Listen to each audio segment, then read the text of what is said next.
Hello and welcome to As It Comes, life from a musician's point of view. I'm Davina, I'm a freelance cellist based in London, and I had the bizarre experience recently of performing on Facebook Live. It's weird, isn't it? It's not just me, it's quite weird.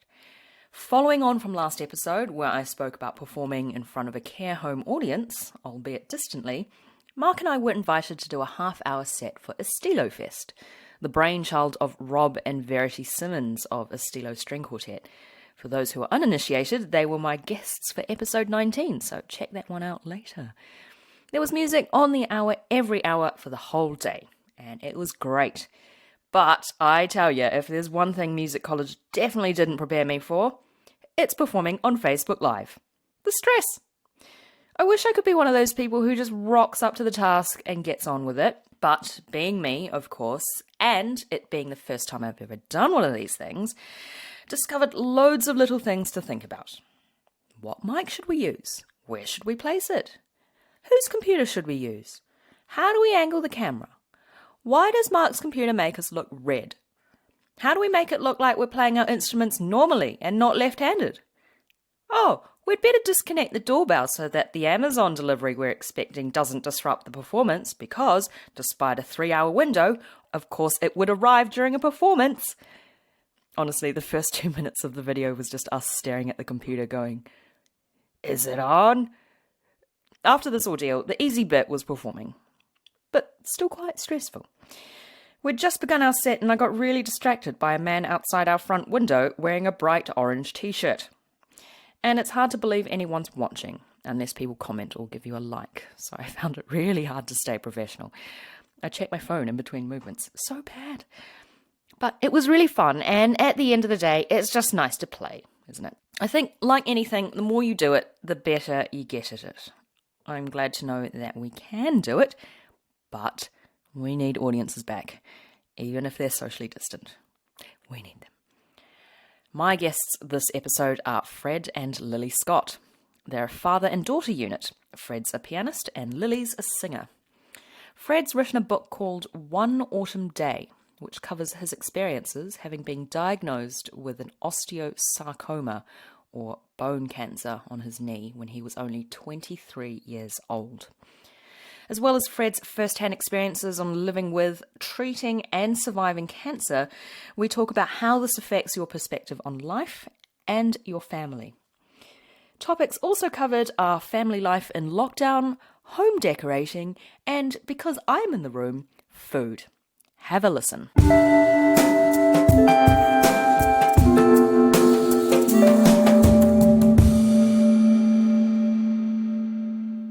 Fred and Lily Scott, welcome to the podcast.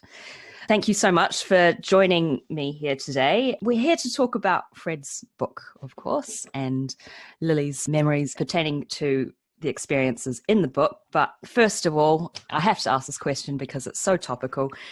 How have you guys been filling your days in lockdown? I should probably say to the listeners, you're a father and daughter unit. Have you been in the same household? What's lockdown been like for you guys? We've only really started being able to be together since the idea of the social bubble has come about, because before that, Lily lives a couple of miles away in East Croydon. My immediate family, we've just been together here locked down. I've been working from home.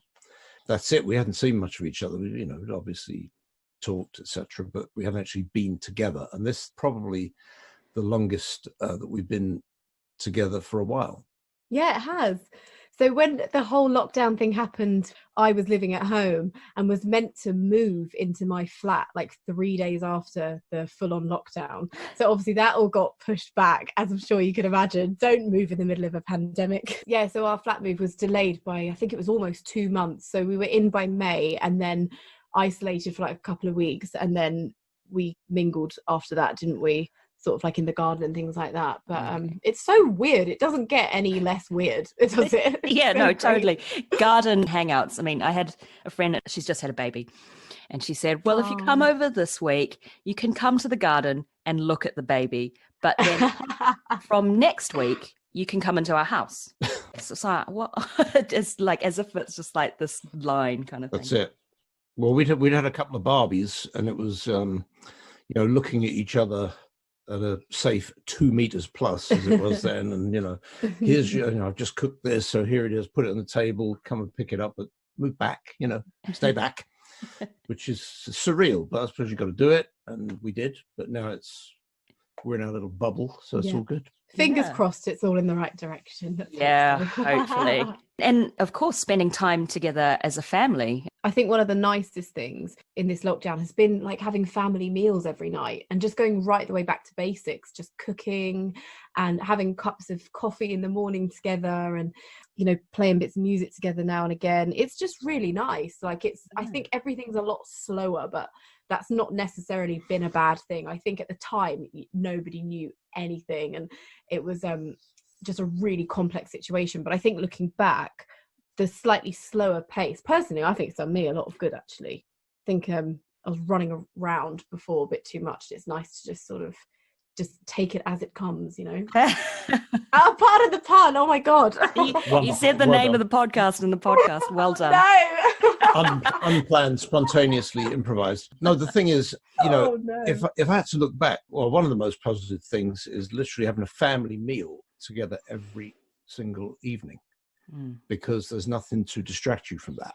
My wife is an outstanding cook, and so it's not like, let's just throw something together.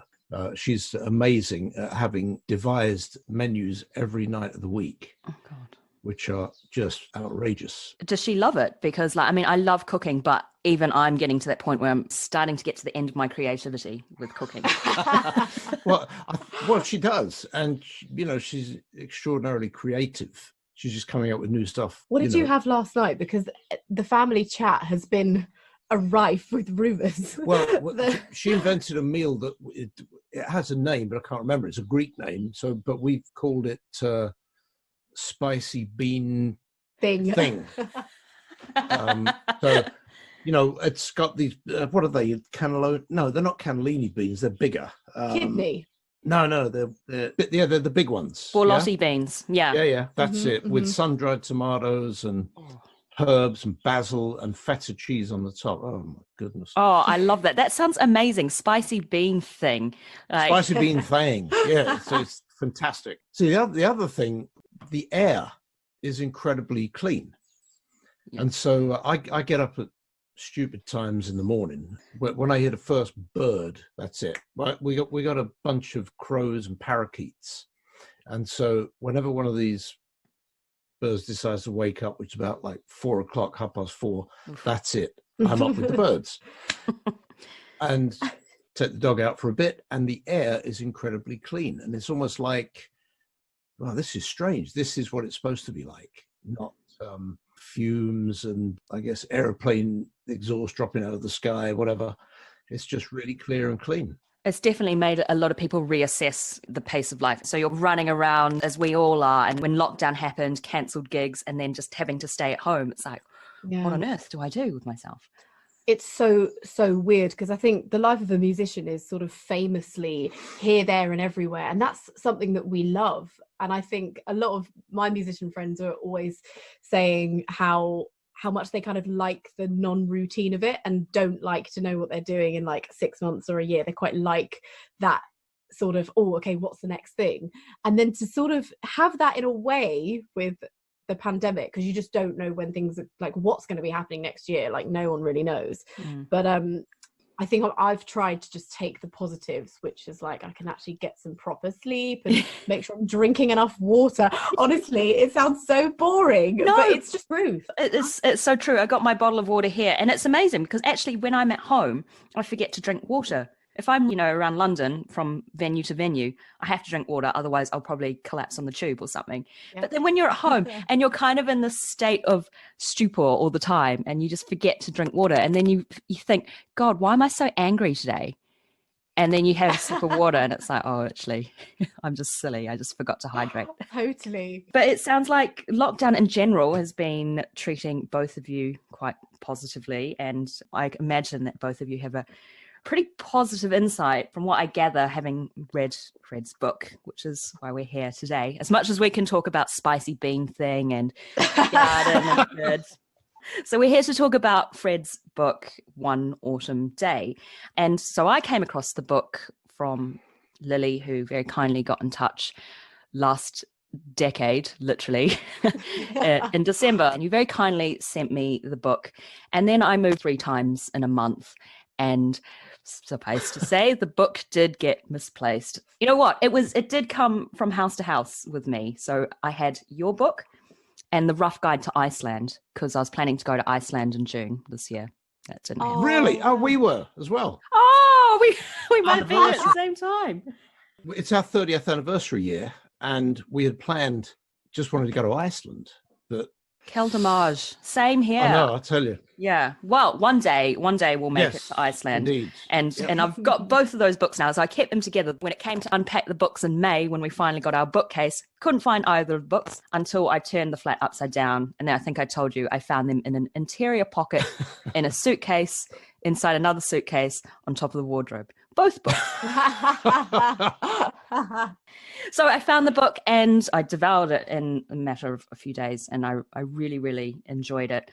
So Fred, can you tell us a bit more about the book for those who haven't read it? What's it about? Well, first of all, thank you for reading it, because it's a grueling experience. Some of it was quite visceral. Yeah, well, see, what I did was I asked the hospitals to send me all my medical notes, and reading through all those notes made me confront some things about the processes that were involved in the surgeries. The reason I wrote it in the first place was because I was recovering from surgery at home, and I just, I talked about it with Emma and figured out I should get this down. I should get this down on paper, out of my system, because it might be a way of helping others who are going through similar experiences to understand the dynamic. And because at that point in 2016, that was 31 years after the diagnosis. Yeah. So just to clarify for people who don't know, you were diagnosed at the age of, was it 23? Yep, 1985. With a very aggressive bone cancer. Osteogenic sarcoma, otherwise known as osteosarcoma, which just means it's a sarcoma which has its origin in your bone. And it can occur anywhere in your body, essentially. But for osteosarcoma, one of the problems with it is the diagnosis is often very late, because it can statistically affect young people. Normally, you're an active young person, and the symptoms get disguised. So it'll be, oh, I've got an injury, I've got a sports injury, I've done, this bump is just water on the knee. And I had several false starts in terms of diagnoses back in the day. And at the time you were very active yourself, is that right? You were running, you're working out a lot, and so it just felt quite unlikely that something like that would happen to you. Well, I was studying, I was at the Royal Academy, and I was working very hard at that. And as an antidote, I was in the gym as well, 6 days a week, and in the pool and running.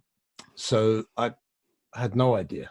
There was a bit of mystery weight loss, which was weird, because when you're training as much as I was, and pushing yourself and doing a lot of weights and stuff, you the last thing you expect is you're going to lose weight. Yeah, you're trying to put weight on, aren't you? Trying to bulk up. But it was just falling off.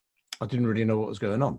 So the whole experience at the time, back in those days, there was no counseling, no precedent for what you're going through. And there's certainly a lack of information. People have to understand that, you were lucky if you had a calculator that was high tech. Answering machines for your phone, what? Nothing. Computers, are you joking? These things might be at Imperial College in an obscure lab, but they're not on your lap. We didn't have them. So there's no source of information other than what you get from your doctors. And an average GP will see, probably, as the stats have changed very much, they'll see one osteosarcoma in their career. God. So, so it's pretty rare. It's as much of a surprise for them as it is for you.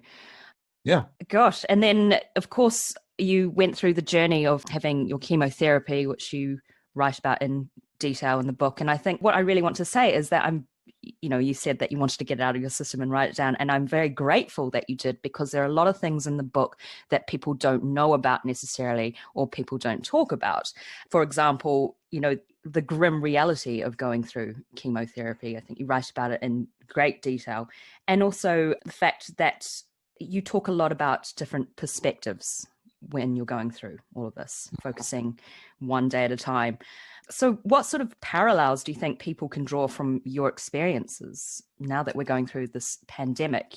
There's a point in the book where you talk about recitals and venues, repertoire, fitness not really mattering anymore. So what do you think people can gain from your experiences there? Well, Davina, I think what seems to be uppermost in a lot of people's minds is fear. And there's a fear on so many different levels. I don't want to just sort of gloss over it, because there are so many complexes of fear at the moment. It could be sort of insecurity around your employment, how you're going to support your family at this particular time. And I suppose, one of the uppermost is just your health.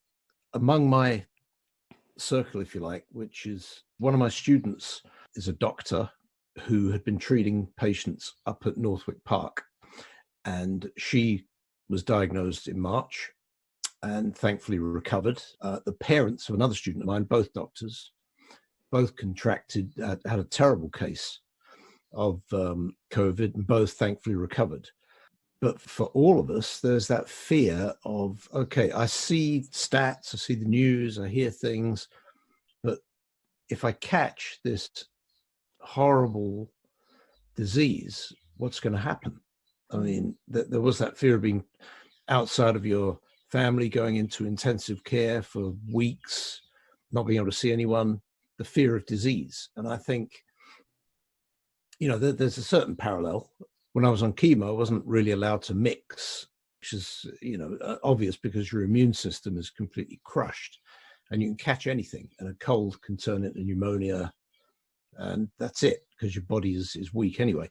And you just realize that everything that was really, really important to you, in my case, music career and developing that, is utterly meaningless, because it ultimately doesn't mean anything in a life and death situation. You're just trying to get past treatments. You're relying completely on the nursing staff. You're relying on your family and friends, and you're completely helpless. And I think people feel that. And I talk to people every day who I'm teaching a lot online, and I'm doing my university stuff online as well. So a lot of conversations going on. There is a tremendous amount of fear. I wouldn't say it's an unusual amount of fear, because under the circumstances, there's a lot to be fearful about. But that does put into perspective our previous daily lives and what might have occupied us at the time. I think when you look back to, say, your last year's diary, and you think about all the things that you stressed about then, and then when it's a classic case of you don't know what you've got until it's gone. And you can't do the thing that you make a living from, that you love doing, and you realize, oh gosh, well, at least I have my health, and I have my family, which you do. I really enjoyed it's a funny word to use, to say I enjoyed your book, but I really got a lot out of it. And I think what surprised me was actually how lighthearted the tone of it was, especially at the beginning. The way that you wrote is some of the narrative. Is that kind of the way that you were thinking about it at the time? Were you trying to replicate that at all? I didn't aim for a particular tone, because basically if I've written anything in the past, it's either music or stuff about music. So to write something that's essentially autobiographical was completely new. So pardon the pun, but I wrote it as it comes. It was more just stream of consciousness kind of thing.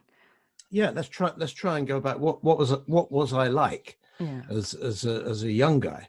Yeah, and I think I was, full of life, a sense of humor about everything. Didn't take anything particularly seriously except music. That was dead serious to me. That was something you don't fool around with. That was my life, because of my previous experiences before my piano teacher, Florence Crichton, literally changed my life. I was going in a very bad direction indeed, probably because I didn't care about anything.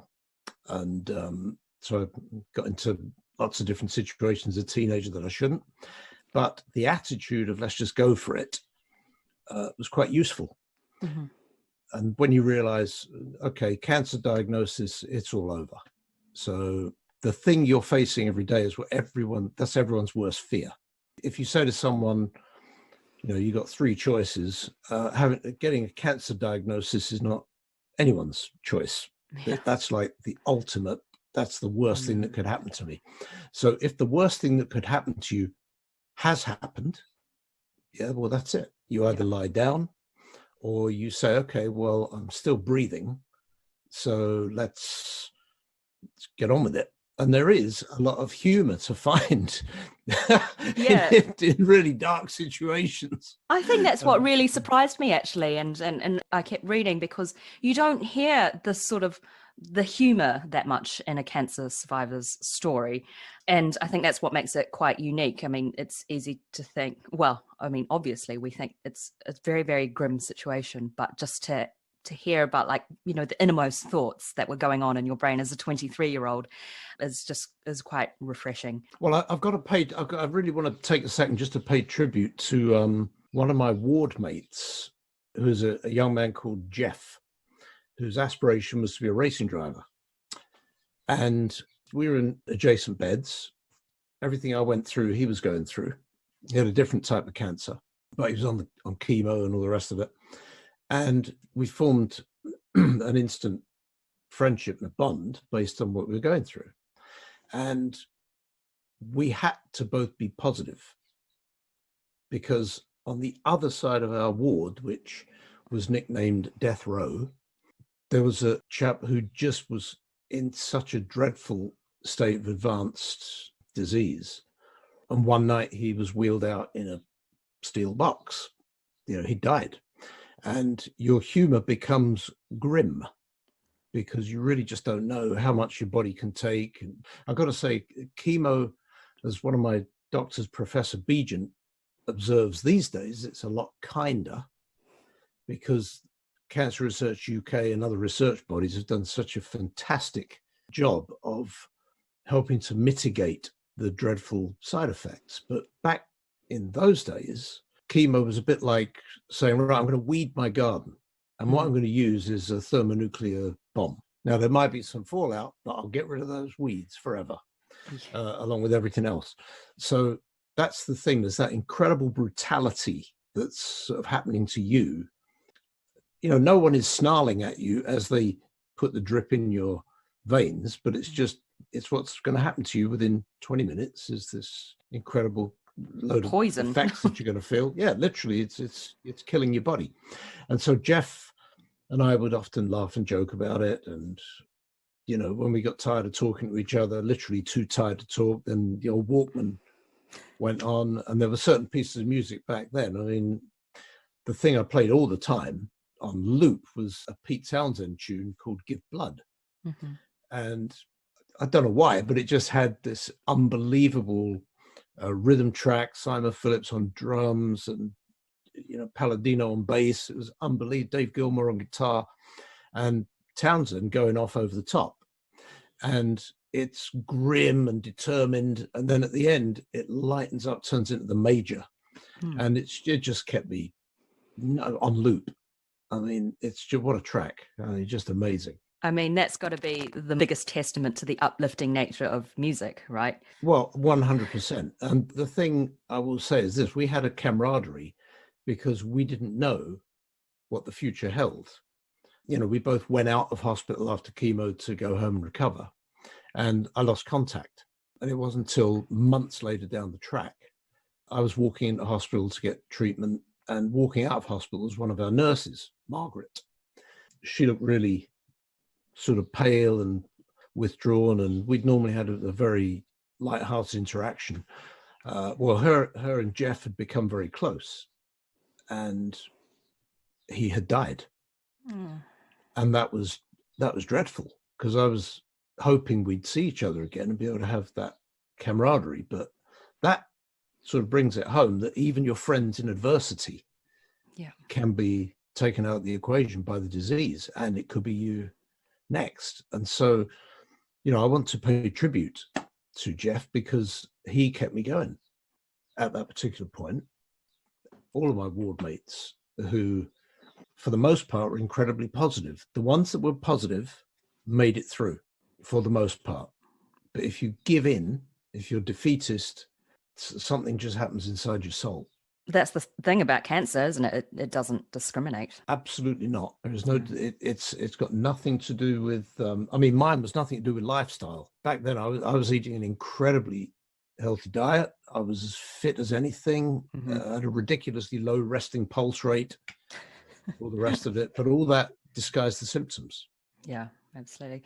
That's a wonderful tribute, and it's always important to remember those people, as you say, in adversity with you, because they help make you who you are now, and, you know, help create that perspective and approach to life that you have. So you went on to have a successful career, and still have a successful career, as a session musician and a teacher. I think what was quite surprising also in the book was that you got to the end of your treatment, but there was still half the book left. I mean, like, yeah. I mean, no spoilers for anyone who hasn't read the book, but yeah, halfway through. And of course, I mean, that's another thing that people don't talk about, is surviving cancer, but also living with the aftermath. And people tend to think, survive cancer, that's it, tick. But that's not the case. And so you do go into depth about your life afterwards. So how did surviving cancer affect your day-to-day life as a working musician? I've got to pay tribute to a really, really good dear friend of mine, Roy Carter. If it was not for Roy Carter, one day when I was at one of the lowest points at home, back in the family home, he just showed up one day and delivered an old Yamaha DX7. And I said, well, what's this for? You know, I don't play anymore. Because that's the point I got to. That was it. I didn't even, wasn't thinking about music. I was listening to it, but I wasn't thinking about it. And he dropped off a keyboard and said, well, you know, just, you know, it's here. You can, there's an amp, there's a DX7. Just go for it. Enjoy yourself. I didn't know what to do. You know, obviously I did know what to do with it, but I didn't feel inclined to do anything with it. But Roy left that keyboard with me, called me up, said, how's it going? I said, well, you know, found a couple of chords, you know, nothing heavy going. I don't know what I'm doing. So he invited me to a jam with some friends. I had no idea what was going to become of that, but essentially that led to him inviting me to be the keyboard player for Heatwave, which was the band he was in. And I became one of their session keyboardists for a couple of tours and some recording, which was a remarkable way back into the music business, because it was all over and nothing I could do about it. That's the whole thing. When you're young and you're going for auditions, you know, it is, you know, you've got to go for it. You've got to build yourself up and believe in yourself and all this sort of stuff. What I found is that the other side of the coin is when it's all taken away, it's other people that can bring you back in. It's literally a lifeline at that point, isn't it? You have to accept that it's nothing to do with you anymore. Yeah. That Roy, who remains a dear friend to this day, there's an Earth, Wind and Fire track called Blood Brothers. Yeah. And that is a track that we often talk about. He is from the East End as well, where I was originally from. And so we are literally blood brothers. That's how we refer to each other. And he got me back into the music business with all the confidence that came from him and the drummer in Heatwave, whose name was Bilbo Berger, who told me that you got no rhythm, man. You got no rhythm. I said, but I was educated in music at the Royal Academy, dude. You don't tell me that. Yeah, but it doesn't mean anything. You can't play a simple beat. What is Beethoven? But I went to the RAM. That's it. Doesn't mean anything to, you know, in serious session terms. Yeah. If you're not delivering, you know, you can't. That's so true. You're judged on what you put out on the day. No one's going to be checking your CV. When you're there. No interest at that moment. Yeah.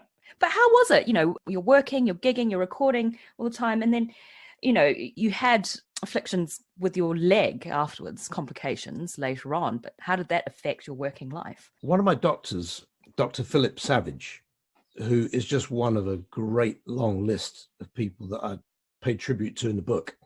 He coined the term sequelae, which is as in sequel, but the plural. So these are the things that follow on. Yeah, when you mentioned, your last chemo was halfway through the book. So what's the rest of it about? Well, it's a story of the after effects. Yeah. You don't expect to survive.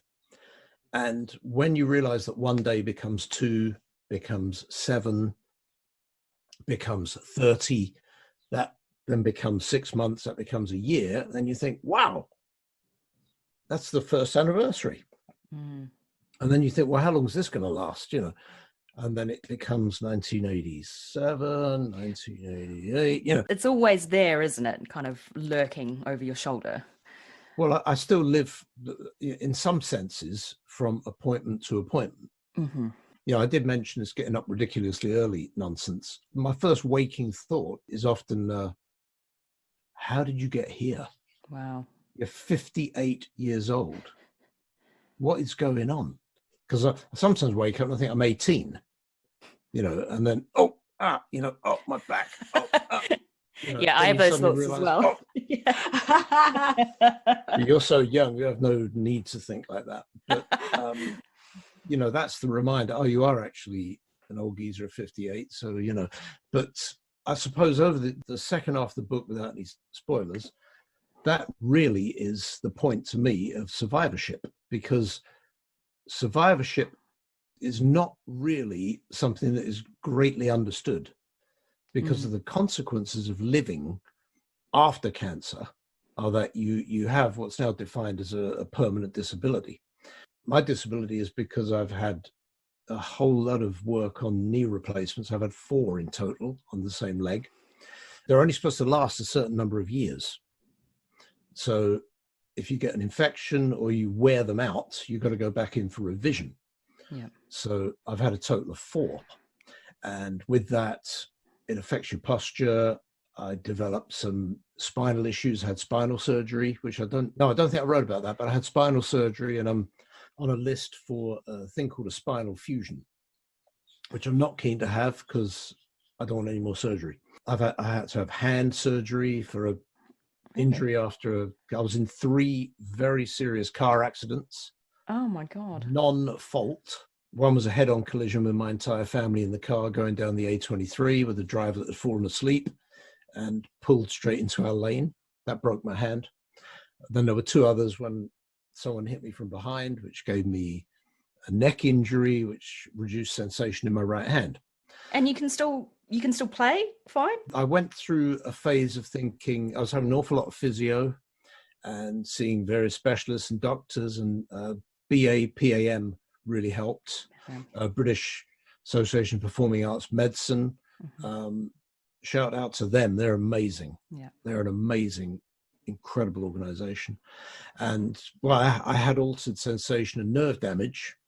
I've lost the ability to do certain things, but if you can't trill with your right hand, you simply cross your left hand over. Good thing you got another hand. And then when you can't do it with that hand, then you do it with your toes. People have asked me, I said, what is this some sort of pose, this thing you do at the beginning of that piece with your hands crossed?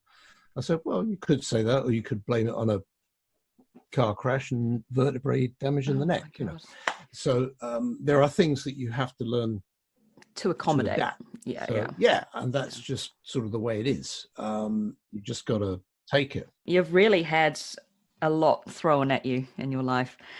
But I'll tell you the truth, I've had much more given. I mean, to be frank with you, back in those days, chemo, I was told, okay, you're going to lose your hair. Oh no! Well, if you're vain, that's a bad one. And in the 80s, it was about lustrous hairdos. Of course, the new romantics. That's it. Flock of seagulls. That's it. I wasn't exactly there, but I had hair. So to lose that and lose every body hair, to stop shaving for 6 months, but then the serious ones. Okay, well, the drugs are really strong. Kidney damage. You're going to lose your hearing. all kinds of things. You lose a sensation in your fingertips, all this kind of stuff, and it's going to wreck your internal organs. And we don't talk about recovery. We talk about survival rates and length of time you're going to survive. And there's always the fear that with the strength of those drugs, you'll be rendered infertile through the treatment. And these are not things that used to be discussed.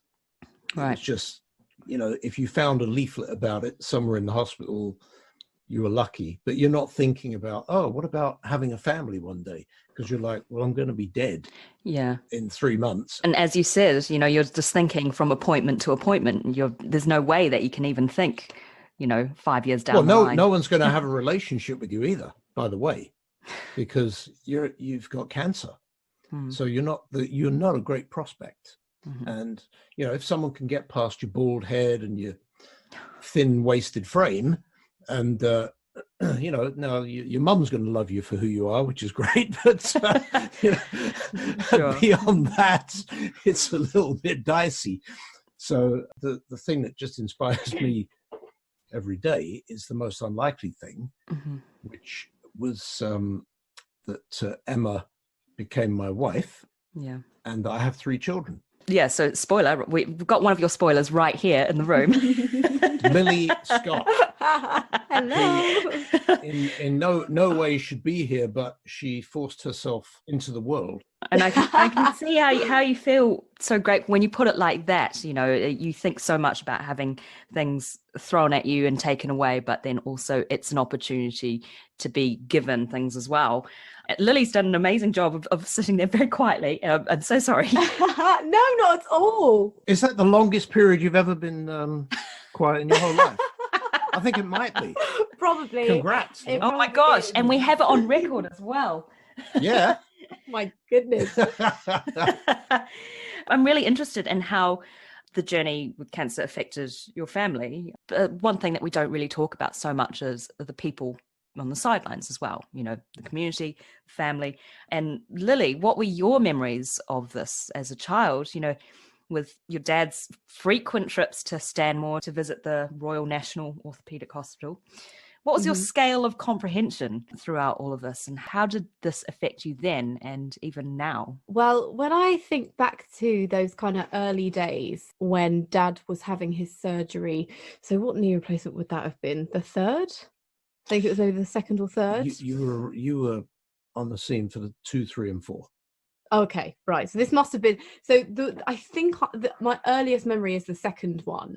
I think I must have been about 5 or 6 years old, and we had not long moved from Australia to the UK. Yes, yeah, we lived abroad. So for the early years of my life, we were kind of in Australia and America and other places as well. But I remember kind of settling down in South London, and I remember going to school. And, it would always be Mum taking us to school. Dad would take us occasionally. And then Mum would sort of like very gently put sometimes like, Daddy's got a bit of a sore leg today. So we're going to make dinner, and then we're going to, do your homework, have a bath. And then Mummy's going to just go and make sure that Daddy's leg is okay. And I'll see you in the morning, and we'll go to school. And obviously as a 5-year-old kid in a really happy home, you think, cool, what's for dinner?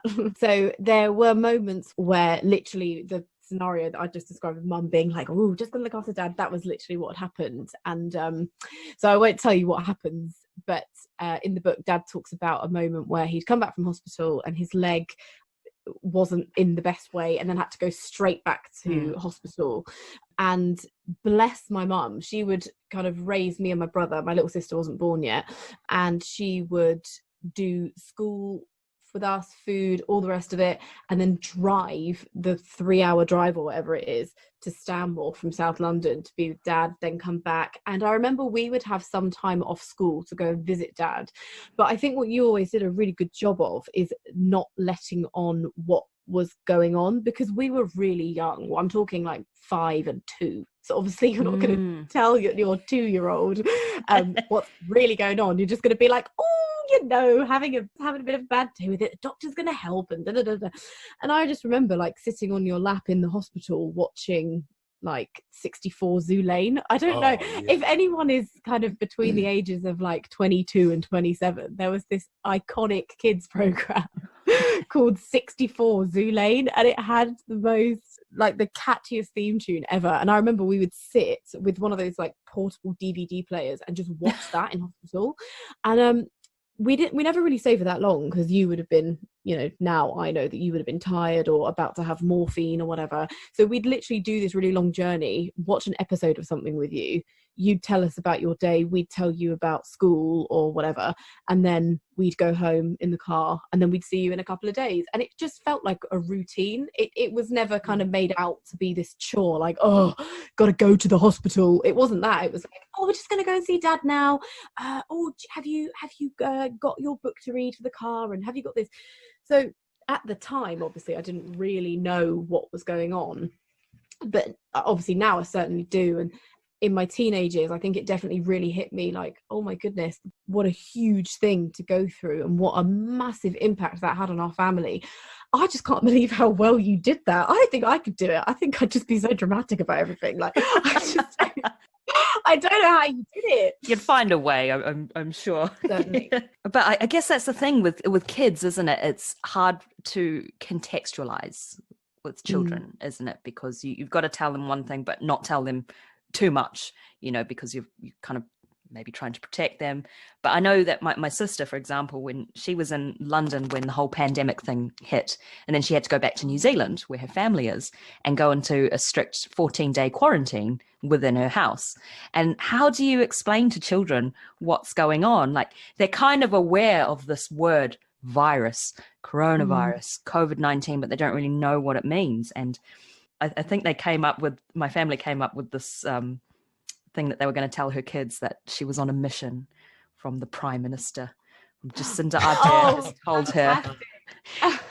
Jacinda Ardern has set Mummy a task, and she has to be in quarantine for 14 days. But isn't that just, that's so brilliantly inventive, and it protects your family. It doesn't put your children in a weird situation where they have to deal with a concept that they just can't even understand. Children are really intelligent. I'm not trying to say that they're not, but like, you don't want to sort of put the burden on little children, do you? Because they're already going through a lot, you know. Exactly. Like, it'd be just quite strange if you as a 5-year-old were talking, you know, so fluently about sarcomas and things like that. Oh yeah. I think what I feel as the generator of the situation, you get an incredible amount of guilt. You're a survivor. Why you? Why did some of your friends not make it? And then why is this being inflicted by me onto the people I love the most in the world?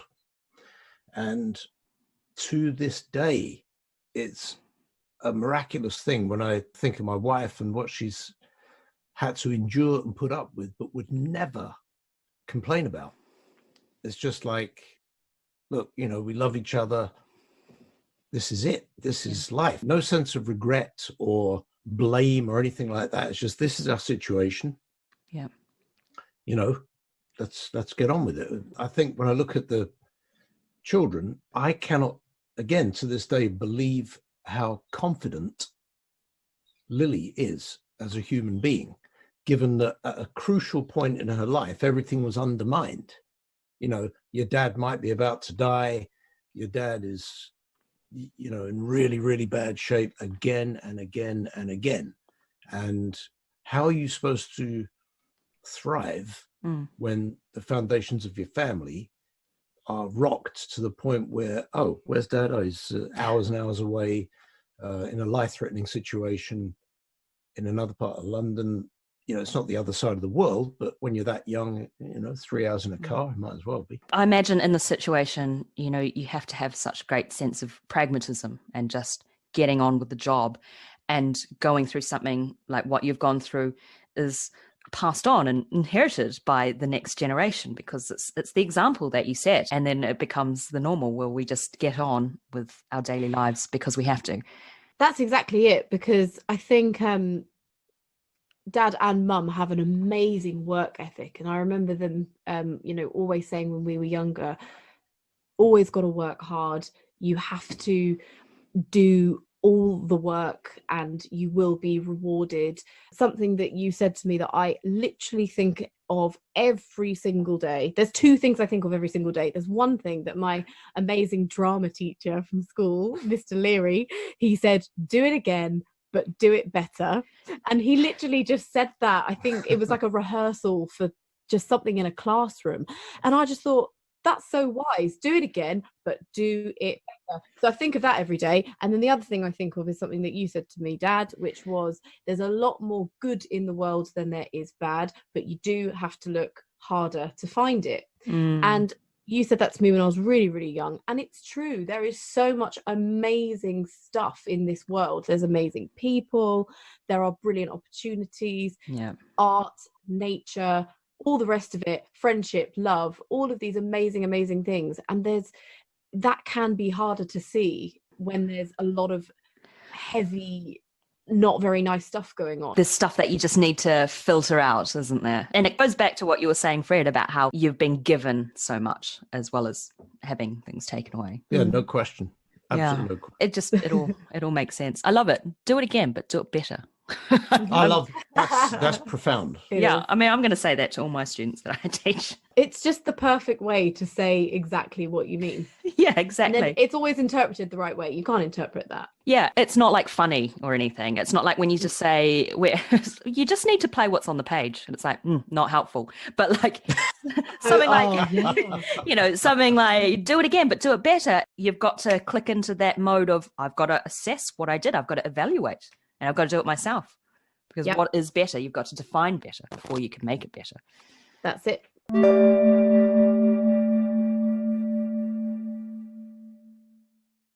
I have a segment in my podcast called the Wildcard Question Round, which is where you both have the opportunity to choose what I ask you next based on 3 questions. So who wants to go first? Ladies first, Lily Scott. All right. Over to Bring you. it on. Bring it on. These are quite a sudden gear shift from what we've just been discussing, but but I guess that's just the way we go at the moment. So you have the choice of the last thing you ate, what I'm doing next, and your last gig before lockdown. What I'm doing next. Okay. So what are you doing next? Right after this interview, but also what do you plan to do after lockdown? So directly after this interview, we're going to sit down and have a family dinner. Spicy bean thing. Yes, it will be something great like that. I think we're going for something Italian tonight. Can't wait. So that's what I'm doing immediately after this. In the next couple of weeks, so I mentioned I've moved house. I am obsessed with interiors now on a scary level. I cannot get off Pinterest for more than about 10 minutes at a time. I am absolutely loving just decorating and drove, I think it was like 45 minutes each way to get an old wheelbarrow that I could put on my balcony and put plants in. Oh, great. Just things like that. I'm really enjoying making the flat look lovely, putting my recording setup in there as we speak actually, so I can finally do some recording stuff from there rather than having to come back here, because it's great here but it'll be good to have it there. I'm actually working on a couple of projects, so a couple of like session projects. Some things with some other artists, so working with some poets and some painters and designers to come up with some stuff that I'm going to be like arranging some music for, which will be exciting. Oh, amazing.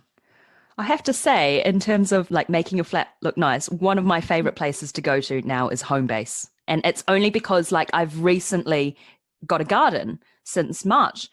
Never went to Homebase before in my life. Since lockdown, I'm like, when's Homebase open? I've got to queue. I've got to wake up early. I've got to go. I've got to get my 120 litres of compost.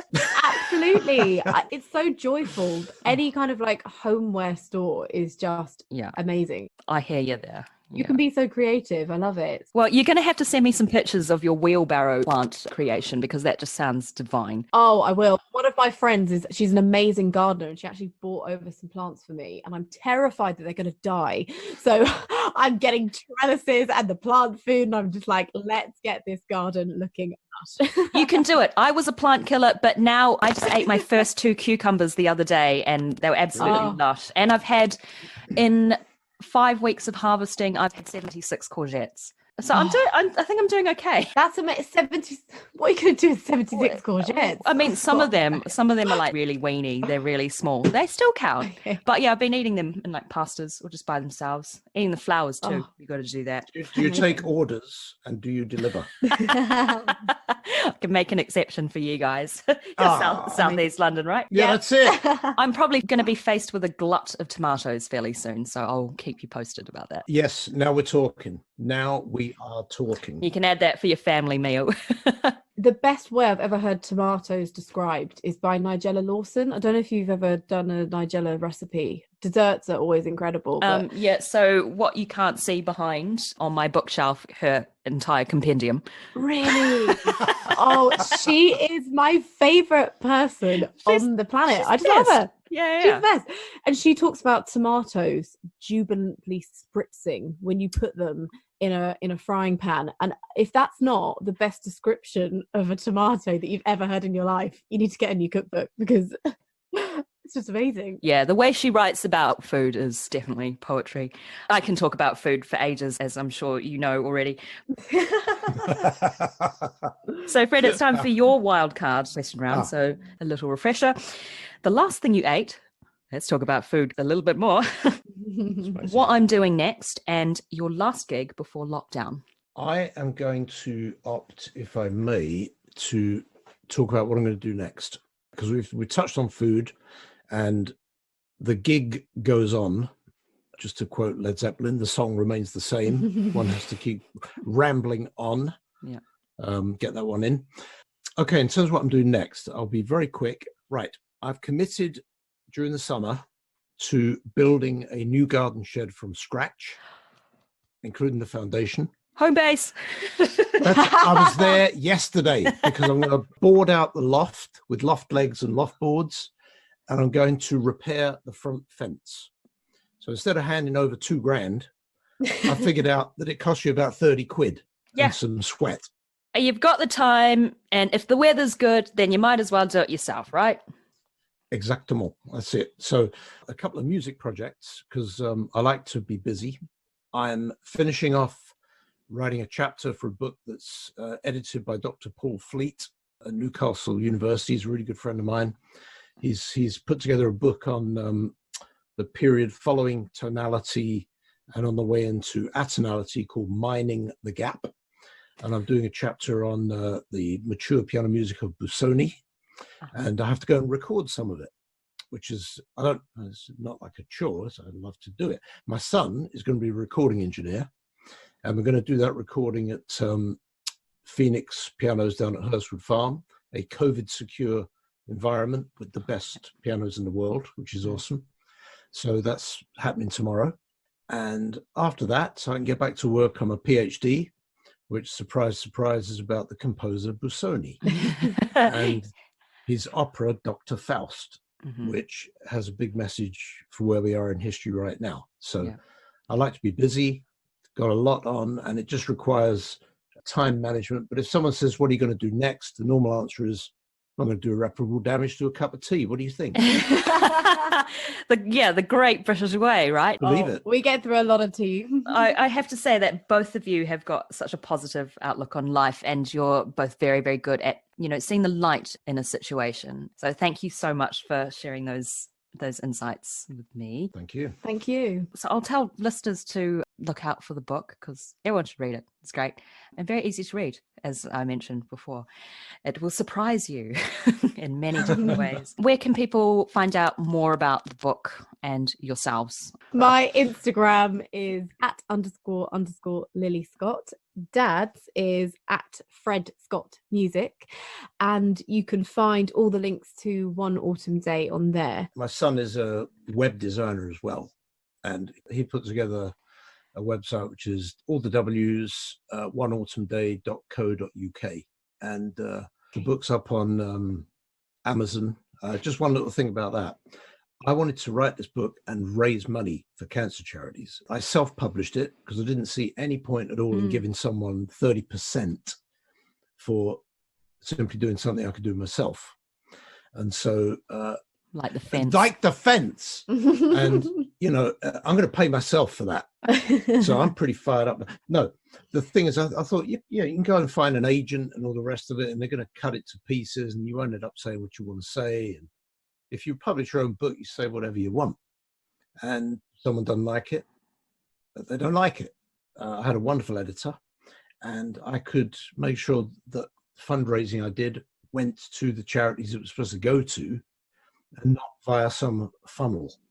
So that's very important to me. The thing I'd encourage people to do is, if they want to make donations to Skeletal Cancer Action Trust, all that information is in the book. Okay, brilliant. Thank you so much for sharing all your words today with me and the listeners. And we'll tell everyone to check out your book. Well, thank you so much, Davina, and thanks for your time. And it's just been a great opportunity for me to spend a bit of time with Lily doing this extraordinary experience of the podcast. Thank you very much. Oh, thank you so much, Davina. Thank you.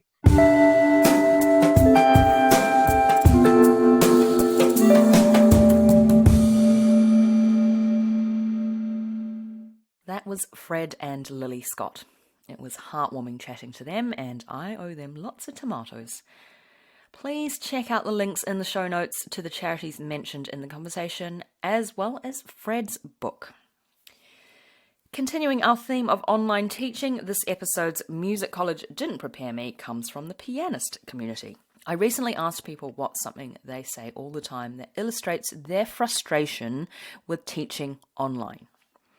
Naturally, teaching piano presents different challenges from other instruments, as you need to be able to display your hands as well as your face.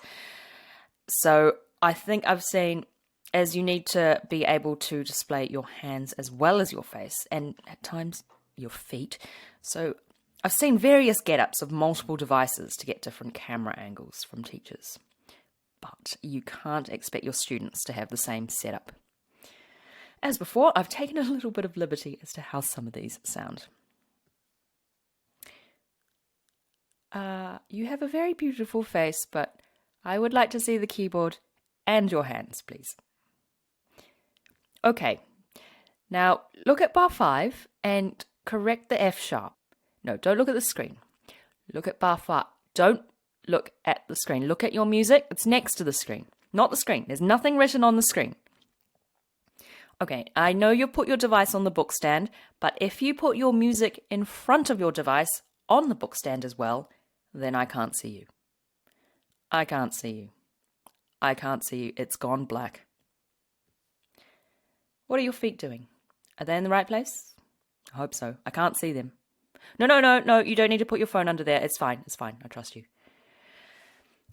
Thank you, pianists. And the school term is wrapping up here in the UK, so hope all you music teachers enjoy a well-deserved break.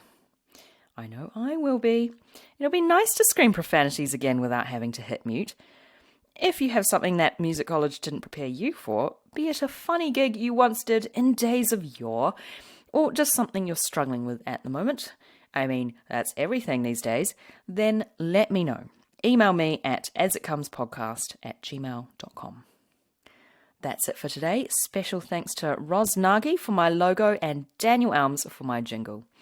Huge thanks to Fred and Lily Scott for joining me on the podcast and sharing their positive outlook on life with everyone. And as always, thank you for listening. Do get in touch at asitcomespodcast@gmail.com or via the website asitcomes.com. Like and follow the pod on Facebook and Instagram at asitcomespod. Remember to rate, review, and subscribe on Apple Podcasts or wherever you get your podcasts, and spread the word. Thanks again to those who've already done so. Chat to you soon. Take care. Bye.